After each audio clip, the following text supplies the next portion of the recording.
Cougs again. It's a 6-day break from them. Yep, kind of the same scenario as last year. So just got to make sure don't let those guys get going. They're a very good offensive team, and Franks can really score. He's as good a scorer as there is in the league. So it'll be really important that defensively we're ready to play.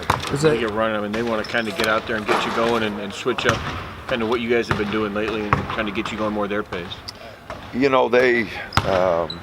They like to get up and down, and like I said, they can really score and they shoot a lot of threes. So hopefully, we'll be able to get back and put our defense together. They got some transition baskets against us at their place, so we're going to have to do a better job there. Does it help not having to do as much scouting, or do you have to treat it like as if it was 3 or 4 weeks ago? It's the same for them as it is for us. Right. We'll go over their stuff again.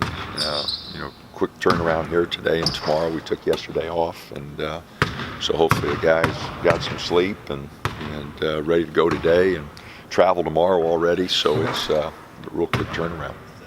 Everybody's building this up that it's going to be just completely wide open. Does it feel that way to you?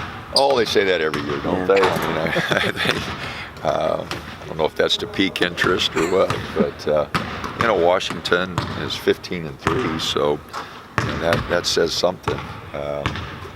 But I do think there are a number of teams. Colorado's playing really good, and Tad's done a great job bringing them along, so they're playing good. Oregon State's lost some close games, but they're playing pretty good. Utah's scoring baskets. Arizona State, after our game, finished strong. So, there's a lot of teams. Obviously, the top four seeds have it easier because they only have to play 3 games. But I think there are a lot of teams potentially that are talented enough to win it. And there's not a dominant team. Washington won a lot of close games, so it's not. Arizona last year won the league and kind of dominated the league. This year it's a little bit tighter, I think. Your defense is playing really well. How much different is it from when you started the season with Bull, and just kind of what was the changes you had to make to get here? Well, I think, the biggest thing is we're just, when you watch the film, we're not making nearly as many mistakes. I mean, we are playing a little harder, but I think part of that's coming from confidence that, guys are where they're supposed to be. It's kind of hard to play hard if you're not sure where you're supposed to go. But our talk and our communication, and even when we mess something up, guys are covering up because, they know what the guy's doing that's messing up. So, it's just a little bit too late. I wish we'd figured this out a while ago. The communication is so important. But defensively, we have, really thrown around. I wanted to say people just shot it bad against us, but man, all those shots were contested, and we do have some length. When we start the big lineup, we got a lot of length. Miles comes off the bench. He's a really good defender. He's as good a one-on-one ball defender as we've had here in a long time. So we got a lot of length, and we are contesting shots pretty good, I think. There wasn't any schematical major changes? No, we haven't. It's just fit guys We haven't figuring it out? changed anything. So it's kind of the same old look for a lot of years. It's just execution and trying to get things going. But no, we haven't.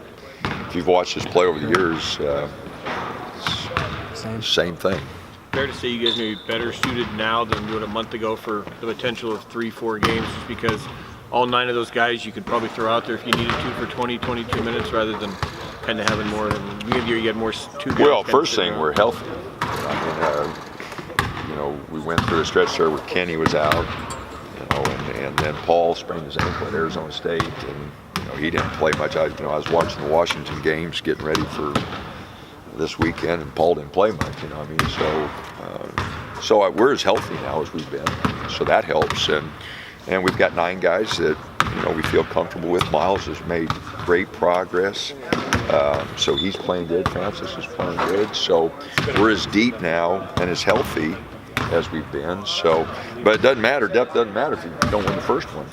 So we've got to go find a way to win that first game, and then if we're fortunate enough to play a second game, then you hope the 9 guys is relevant. What's the excitement level going into the tournament after you come off 4 wins, like in the locker room? Oh, it's kind of hard to tell with our team. They're a pretty quiet bunch, but I think they're feeling pretty good. I think they're a lot more confidence that if we play a certain way, that we have a good chance to win. I mean, going on the road and holding Washington to 47 and out-rebounding them by 9. The only thing we didn't do out of our equation, we had too many turnovers and we didn't hit free throws, but to do those two things, and if you put free throws and handle the ball together, you can play with anybody, and our team's talented enough defensively and on the boards to do that. And so again, we've got to do some things offensively, like what do we have, 15, 16 turnovers. We had 10 the first half against Washington. Just bad turnovers, just got to be strong with the ball. And we go 7 for 17 from the line, 2 front ends, 1-1s. You can't go 7 for 19 from the line, and win conference tournament games. So, we got a lot of things to clean up, a lot of things to work on, but defensively and on the boards, I hope we can keep that same effort and get some of the same results. Do you talk to guys about needing to win 4 to get in the tournament?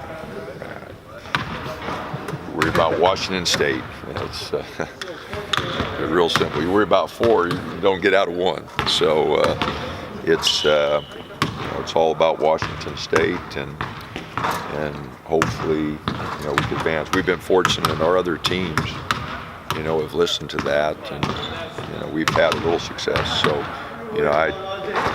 I hope our guys are only thinking about Wednesday, because if not, you're packing your bags and you're heading home real early Thursday morning. With all the tournament success you have had over the last few years, are there any words of advice for your teams you've found over the years that really seem to resonate every single year you kind of go back to? Just Washington State, your first game. You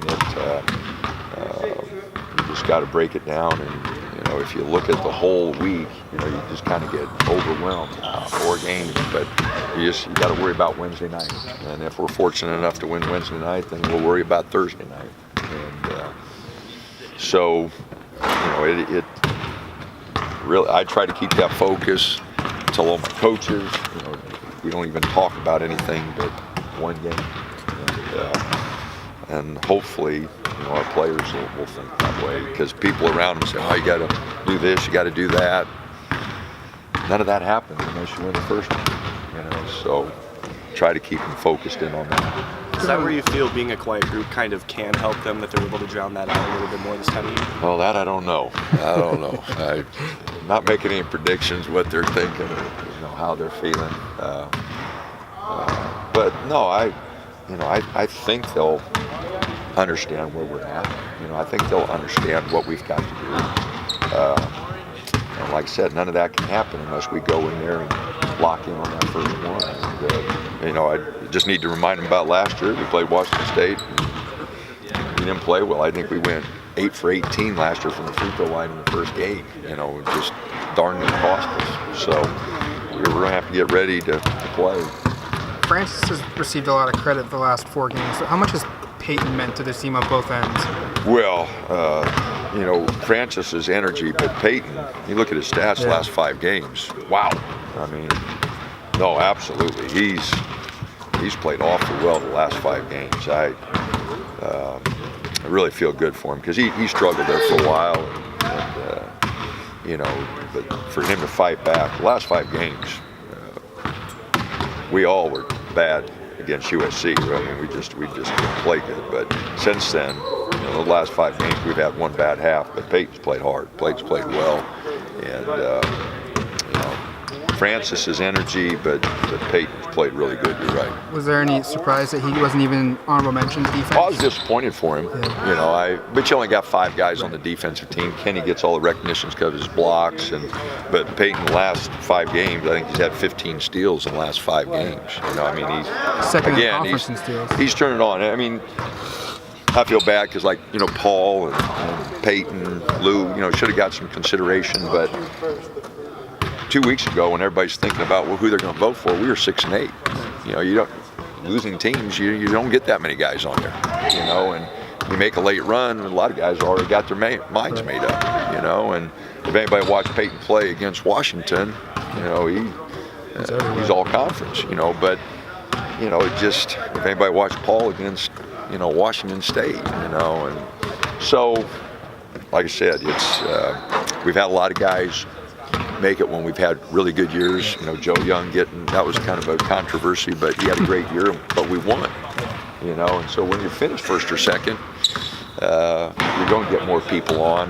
And like I said, 2 weeks ago, it didn't look like we were going to be in anybody's conversation, and so I think a lot of our guys lost out because of that. And I feel bad for them because, you know, you like to be recognized, and I think we had some guys that were worthy of it.